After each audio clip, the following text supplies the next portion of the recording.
Welcome to High on Sports. I'm your host, Frederikus Perry, and this is another edition of my top 16 NFL teams. My Cardinals, I'm about to say my goddamn Cardinals. Sorry, Saints. It's been a long week. My Saints lost to the Cardinals to 2013. Not a good week one showing for us. But I like what I saw from Spencer Rattler. And if our team can just be a little bit more disciplined and not have many penalties, I feel like we'll be in position to play better next week. But without further ado, the NFL is packed. I got the lighter. Let's get high.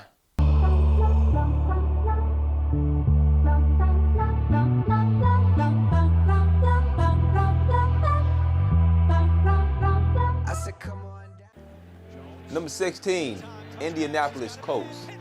Congratulations, Colts. You're on this list because Daniel Jones scored on every one of his drives. The first QB in the Super Bowl era to do so. His stats were 22 or 29 for 272 yards, a touchdown in the air, and 2 on the ground. Now everyone is asking, was it a flux, a one-game wonder? He goes against that vaunted defense of the Broncos next week. Rookie tight end Tyler Warren performed well in his debut, hauling in 7 catches for 76 yards and even got to run the ball as well. Michael Pittman got his usual numbers with a touchdown. Jonathan Taylor and DJ Giddens make a decent rushing tandem. The defense straight up mauled the Dolphins, picking off Tua twice and holding Hill to just 40 yards. Xavier Howard even recovered a fumble against his former team. Whatever happens in week 2, I'm personally happy for White Chocolate. Good job, man. It's a good day to be a Daniel Jones fan. I'm telling you. Good for him. Number 15, Pittsburgh Steelers. Aaron Rodgers threw 4 touchdowns with 0 interceptions since 2021. Looking like vintage Rodgers against his former team, no less. Steelers scored over 30 points for the first time since 2021. I'm just kidding. This was the best game from start to finish. Back and forth action all day, with the Steelers trailing 31-32. Rodgers got the ball with just over 3 minutes left. DK Metcalf with some late game heroics, catching the ball that was tipped more times than Young Thug's phone calls. Sorry, that wasn't a good joke.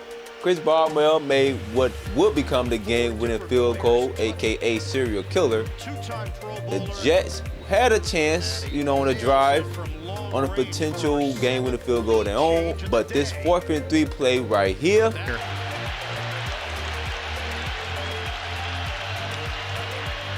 Fields on 4th down, steps up, Fields delivers, catch made, and the ball is jarred loose. Garrett Wilson could not secure it, and Jalen Ramsey has slammed the door shut.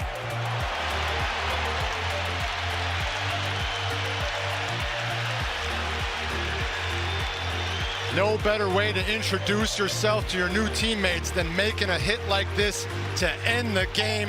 Game on the line, 4th and 3, coming up with a massive, clean hit to end the game. And that right there is what football is all about. Number 14, Arizona Cardinals.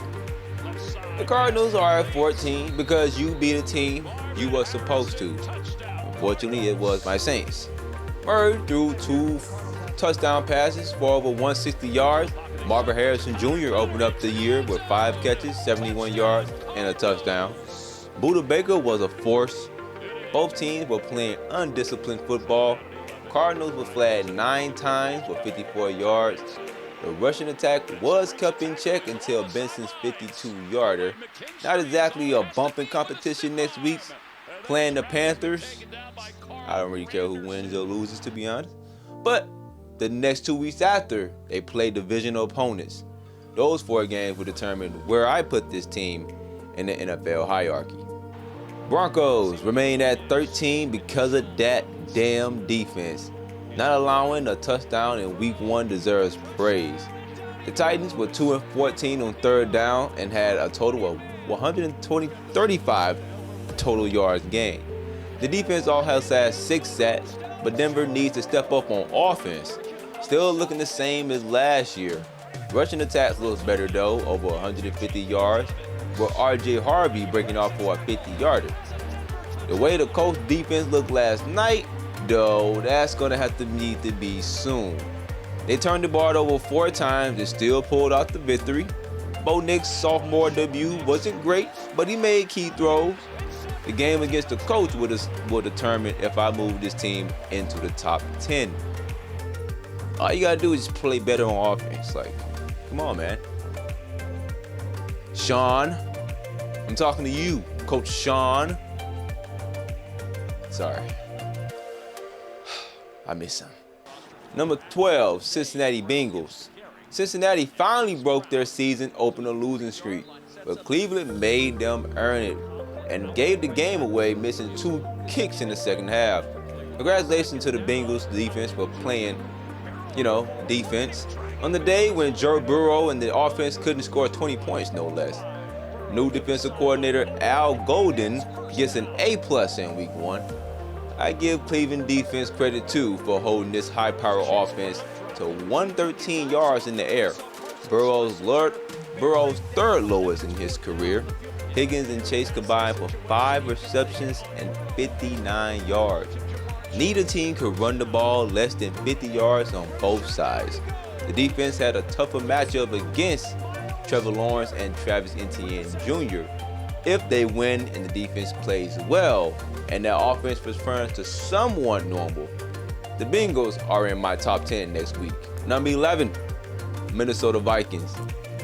Vikings remain at 11 because of J.J. McCarthy and that defense. Being down 17-6 to begin the 4th, McCarthy flipped the switch, connecting with the other J.J. for his first career TUD. Next drive and 3 plays later, another TUD pass to Aaron Jones to give them the lead. And then he put the game out of reach where he ran into the end zone. Vikings host the Falcons on Sunday. Number 10, Detroit Lions. Detroit and Green Bay switched places after losing to the Cheeseheads. The highest scoring team in the league last season only scored a touchdown in the final minute of the game.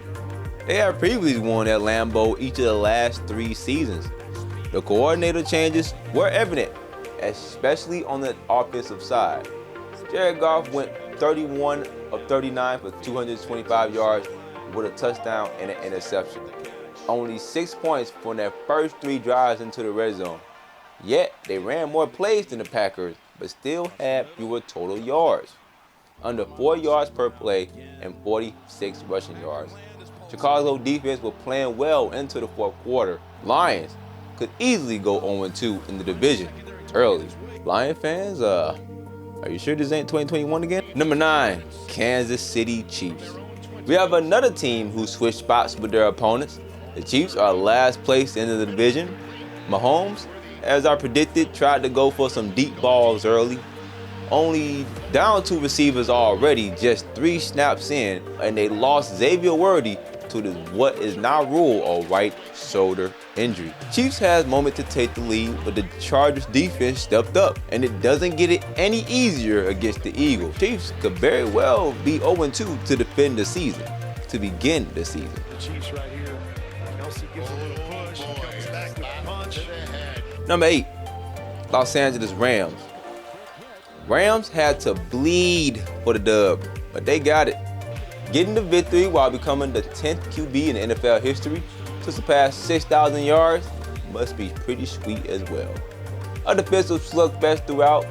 Davis Allen's TD catch on the opening drive of the 3rd quarter was the last scoring drive. Puka Nacua had 10 catches for 130 yards for the Rams. You kind of pencil that in every night if you wanted to, along with a bloody cut on his forehead. Brandon Fisk recovered a forced fumble, to seal the win. Rams are good. What can I say? They're good. Number 7, Washington Commanders. Washington luckily faces Michael once this season. Jaden Daniels' sophomore debut begins in a win. The defense didn't forced no turnovers, but played excellent red zone defense, holding the Giants to 6 points. A bigger threat when they go to Green Bay tomorrow, the Debo Chance has traveled to DC, and so did his game. He had 7 catches for 77 yards and a rushing touchdown. The offense had a total of 225 first downs. This game was pretty much over with at halftime. Commanders dominated the trenches on both sides. You know, it's the Giants, so that's kind of expected. Are we sure it's not 2021 again? Number 6, Tampa Bay Buccaneers. Okay. Whoop-de-doo, good for you, fuck you. You're number 6 again. You got a nice rookie wide receiver, I guess. Fuck you. Number 5, Los Angeles Chargers. Chargers passed the ball. Chargers passed the first test of the season. Herbert had over 300 yards and 3 touchdowns in the victory. They snapped a 7-game losing streak against the Chiefs. Omarion Hampton made a rookie mistake in the first half. Instead of staying in bounds, he ran out of bounds. Oh my God, this is gonna ruin his career. Somebody call, get Marshawn Lynch. It just clicked in my mind that if you just run through somebody's face, a lot of people ain't gonna be able to take that over and over and over and over and over and over and over and over and over and over and over and over and over and over and over again. They're just not gonna want that. Think there's a deeper metaphor there? Run through a motherfucker face. Then you don't have to worry about them no more. Nonetheless, Chargers are the number 5, but they're going to have to show me just a little bit more if they want to move up in these rankings. Number 4, Green Bay Packers.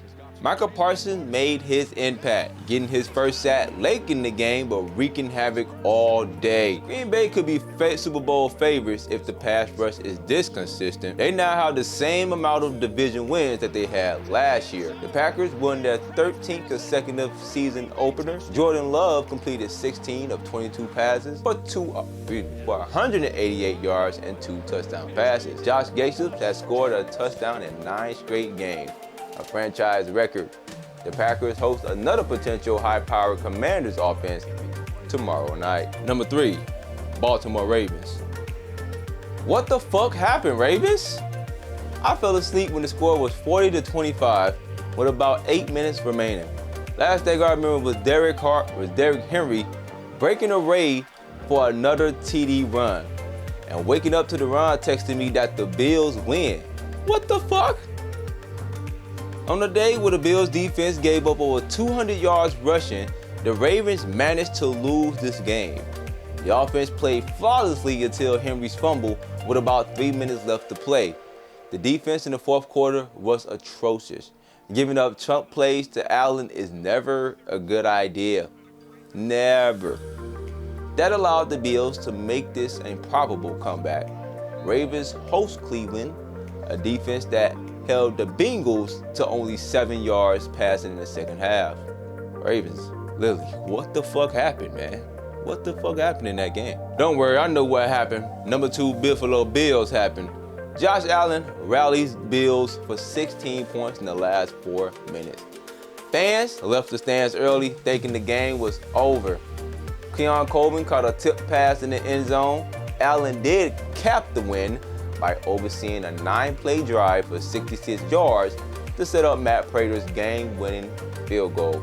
He finishes with 394 yards, which leads the league, and 2 touchdowns, and what will be the final home opener at Highmark Stadium.